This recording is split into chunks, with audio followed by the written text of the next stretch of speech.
Hello everyone, welcome to Keerthi's recipes. ഇന്നത്തെ വീഡിയോയിൽ നമ്മൾ രാഗി സ്മൂത്തിയാണ് ഉണ്ടാക്കാൻ പോകുന്നത്. അതിന് ഒരു ബൗളിലേക്ക് 3 ടേബിൾ സ്പൂൺ രാഗി പൗഡർ എടുക്കുവാണ്. അത് കുറച്ച് വെള്ളം ചേർത്ത് ഒന്ന് മിക്സാക്കി വെക്കണം. ഡയറക്റ്റ് നമ്മൾ ആഡ് ചെയ്യുമ്പോഴത്തേക്കും കട്ട പിടിക്കാൻ ചാൻസ് ഉണ്ട്. ഇപ്പോൾ ഒരു പാത്രത്തിലേക്ക് 2 കപ്പ് വെള്ളം ഒന്ന് ചൂടാകാൻ വയ്ക്കുവാണ്. ഒന്ന് ചൂടായാൽ മതി. തിളയ്ക്കുന്നതിന് മുമ്പ് തന്നെ നമ്മൾ കലക്കി വെച്ച ആ രാഗിപ്പൊടി അതിലേക്ക് ഒഴിച്ചു കൊടുക്കാം.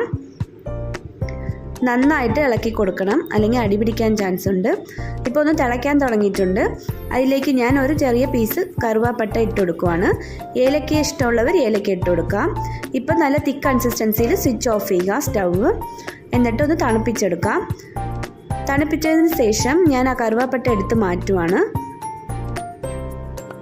ഇപ്പം ഒരു മിക്സി ജാറിലേക്ക് നമുക്ക് ഈ തണുത്ത റാഗി മാൾട്ട് ഒന്ന് ആഡ് ചെയ്ത് കൊടുക്കാം.